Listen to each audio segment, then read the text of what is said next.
Welcome back to Community Heroes Podcast. In today's episode, I have the privilege to interview Maria Rabanio from LA Dance, Roller Dance. How are you doing today? I'm doing good. How are you? I'm doing good.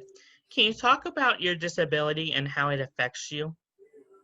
I have an L1 incomplete spinal cord injury, so I am paralyzed from about the hips down, but because I'm incomplete, I have a function in my legs. I just can't move my calves, ankles, or toes, but I can't feel my legs either, which is why I'm still a full-time wheelchair user.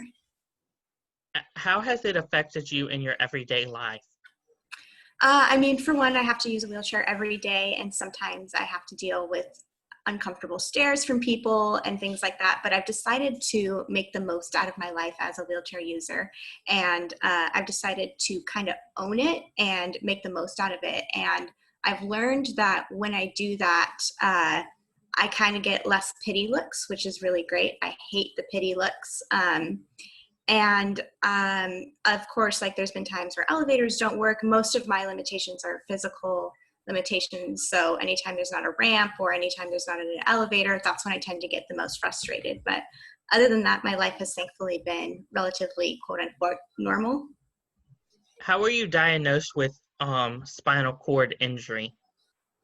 I was involved in a drinking and driving related car crash back in 2012, and I was actually misdiagnosed in the beginning. I was classified as an L1 complete spinal cord injury. They never gave the MRI to see the break in my back. So what they did instead was they saw the break in my back and they said, there's no way that she has any kind of connection with her spinal cord. So we're going to call her a complete and that'll be that. Then a few months later, I went for a checkup with my doctor and I was able to kick him. And he said, well, you're not supposed to be able to do that. And I was like, I know, you said I wasn't gonna be able to do this. So he tried to go back and look for the MRI. He couldn't find the MRI. And so he assumed that the doctors never took one, which is kind of what turned out to be the case. And he's like, well, we'll re-diagnose you as an L1 incomplete spinal cord injury, but we don't know what connection there is or how incomplete you are. So. How did you get into dancing? I've always been a very active person in my life. Before my injury, I was just kind of in cheer. I was always involved in some sort of sport or extra fit PE activity, just doing whatever I can to stay active.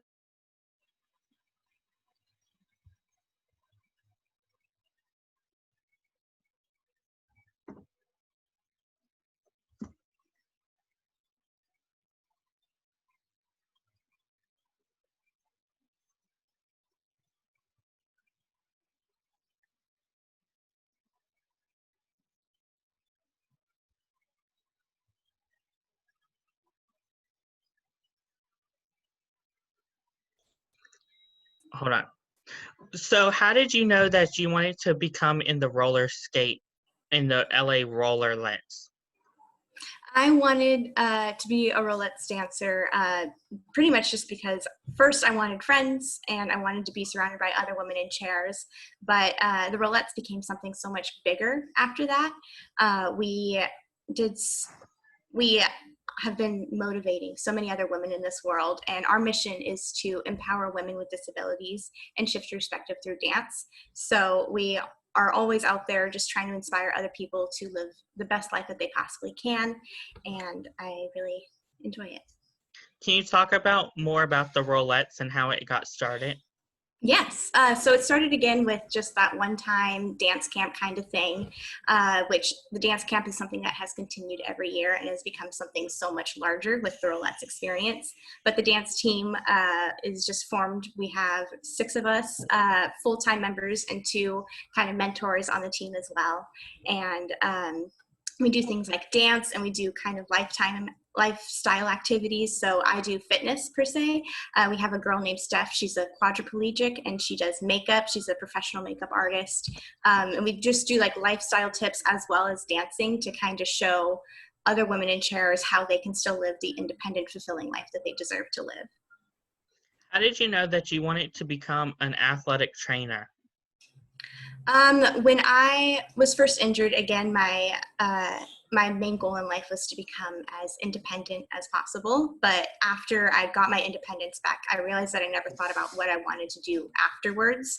And even though I had the team, we weren't performing as frequently. And so I would just kind of sit at home and do nothing. I would wake up, go to work, come home, pick up some McDonald's on the way, eat that, kind of sit on the couch and do nothing. And I was quickly falling into a depression, and I was unknowingly gaining weight as well. And so then by the start of 2017, I realized that I'm happier when I'm more active, and I wanted to make a change because I was tired of being unhappy with my life. So I started working out, and I started filming my workouts as well, because I was having a hard time finding workouts that worked for me and my abilities. And so I got creative, and I filmed my workouts to kind of show other people what I did as well. And I got messages from people saying, I never thought about trying a workout that way or a workout this way. It wasn't until my friend was like, why don't you try squats while holding on to something? And that's kind of like the flame that got ignited and started everything for me. What have you achieved so far as an athletic trainer? So I have motivated so many women to live healthier and happier lives, which is my goal. My main goal in life is to make health and fitness more accessible, because I know how hard it can be. And I knew if it was hard for me, it was going to be hard for other people as well. And so one of my favorite accomplishments is hosting the Rollettes Fitness Challenge that we do every year, and it's all through social media. It's all completely free. We motivate people to show their version of a workout. So week one is usually cardio, and people will show what they do to kind of get a cardio workout in, whether it's going through a push or swinging a jump rope side to side or dancing or doing some sort of activity that gets their heart rate going. They show their version of how they get that done. That way somebody who might have a similar ability as them is able to achieve that. How did you know that this was the career path that you knew you wanted to achieve? I knew just from knowing that I like being active and I like helping other people. So I realized that there wasn't a lot out there that made health and fitness accessible, and there needed to be somebody from the community specifically that was going to be able to kind of make that change. So since I loved working out and I love helping people, I knew it was kind of the right career path for me. And I'm currently studying to become a certified personal trainer, so I can take like the first official step in accomplishing that. How has that experience been, studying to become a personal trainer? It's been relatively difficult in some aspects. They really dig into the nitpickiness of it, but I'm still really enjoying it. I'm learning so much about my own body, about other people's bodies, and just how eating the right things and working out can help in so many more aspects of your life, not just in body fat percentage, just in like mental health and physical health, heart rate, everything. So it's been a rewarding experience, but it definitely has its challenges. How did you know you wanted to become an advocate for women with disabilities? Anytime that I was near a girl who said that anything that I posted has inspired them is always kind of just a reminder of why I do everything. I've received direct messages from girls and just kind of thanking me for everything that I've done, and it's been truly rewarding just seeing the differences in girls. I've seen some people who I've met maybe 1 year and they didn't have as much confidence as they should have, and then in like a few years later, I've seen them again, and they're bright, they're happy, they're full of life, and it's just really inspiring for me. Are there any future plans for you to achieve? We are doing the Rollettes experience. We did have to postpone it due to the coronavirus. So it is going to happen October 8th through the 11th.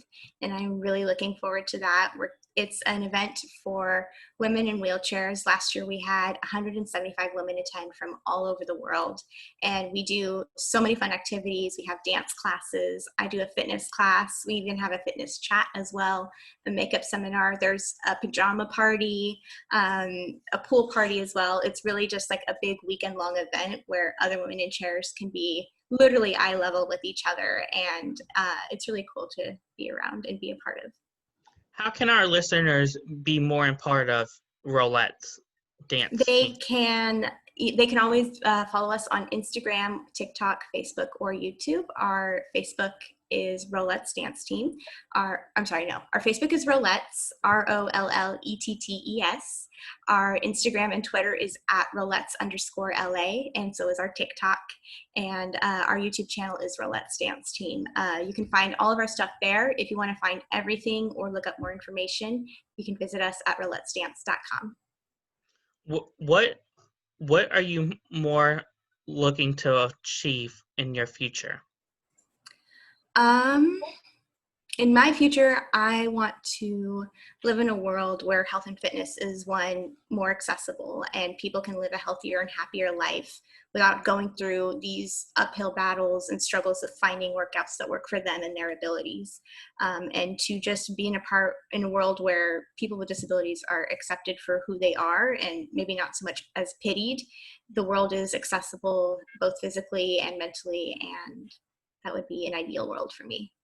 What advice would you give upcoming people looking to get into the Rollettes?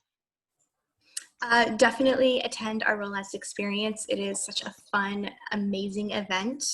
If you want to help out kind of more behind the scenes, you're always welcome to send us a message. But other than that, participating in our social media challenges is a wonderful way to be a part of our family. We love all aspects of anybody who's been a part of anything that we do. What advice would you give people with disabilities to achieve their dreams? If you want to accomplish your goals, my number one advice is to focus on what you can do instead of the things that you can't do. Every time that I've struggled, any time that I've had a hard time doing anything, it's been because I was too focused on the things that I was not able to do. But when I started shifting my focus on the things that I could do, I was able to get more creative and figure out how to accomplish my goals. And I was able to discover that there was more that I was actually able to do than I originally thought. Where can my listeners find you at on social media? You can find me on TikTok and Instagram. My username is Maria Rabanio, MariaRabaino. Thank you again, Marina, Thank you. for your interview. You can find Community Heroes on Facebook at Community Heroes, Instagram at Community Heroes_NC, Twitter at com_heroes, and you can find us on YouTube for all of our podcast interviews at Community Heroes. Don't forget to like, comment, and subscribe. Thank you again, Maria, for your interview, and best of luck in your future. Have a good day.